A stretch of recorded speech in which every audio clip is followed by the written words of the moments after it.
Hey everyone, thanks for watching my online lesson on enlargement with a negative scale factor. So before you watch this video, you need to make sure that you're really comfortable enlarging a shape from a centre, because in this video we're going to be doing it from a centre where the scale factor is a negative value. So this is what makes this a real higher tier topic. So this question says, enlarge triangle T, scale factor -2, centre the origin. So I'm just going to plot on where my centre is. It's here at the origin.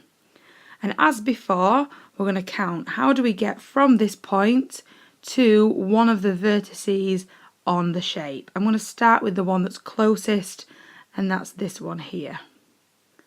So how do we get from the centre to this vertex? We're going to go one right and one up. Now scale factor 2 means we're going to double that distance, but because it's -2, we go in the opposite direction.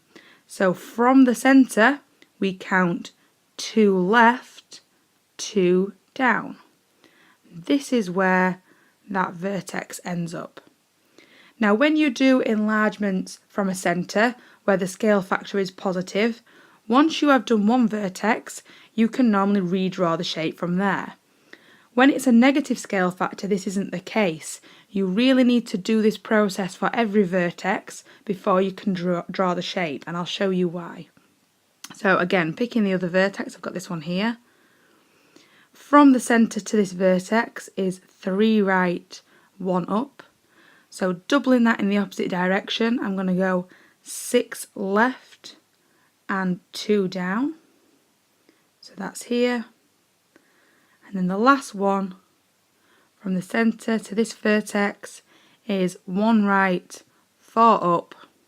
So I'm going to go 2 left and 8 down. Now all I've got to do is join together these 3 vertices to make my new triangle. So there we go, there's my new triangle. Now you should be able to see what happens when we have a negative scale factor is not only is the shape being enlarged, but it also has the effect that the shape is rotated at the same time, which is why you can't just do one vertex using this process and then redraw the shape from there. It's better to do a few or maybe all of them and then just dot to dot. It makes sure you don't make any mistakes. Now we can just check this is right quickly by looking at this here is 2 across, this is 4, this goes 3 up, and this goes 6 down. So it looks right and it's been rotated 180 degrees. Here's another example.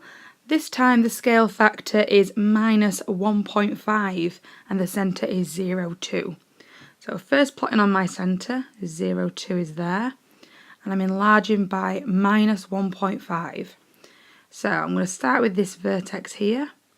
To get from my centre to here is 2 squares to the right. Multiplying that by 1.5, I get 3, and it's going to be the opposite direction. So from the centre, 3 squares to the left.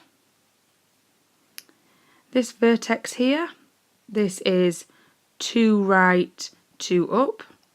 So from the centre, I'm going to go 3 left and 3 down. This vertex up here, then, this is, I can do 2 up and 4 right. So this is going to be 1, 2, 3 down and 6 left. So that's here. And then the final one is this one here. This is 4 right, 1 up. So this is going to be 6 left and it's going to be 1.5 down. There we go. So obviously when you do this, you can just count. You don't have to draw these lines in. It just makes it a little bit clearer where everything ends up. Here, these are my vertices. So I've got here, here, there and this is going to be my diagonal line, so I need to join these up to make my shape. So there we go, there's our answer. So again, you can see it's sort of been rotated 180 degrees around the centre, and it's also become 1.5 times bigger. So this is 2 and this here is 3. This is 2 and that's become 3. And this here is 1 and that's become 1.5. Thank you for watching.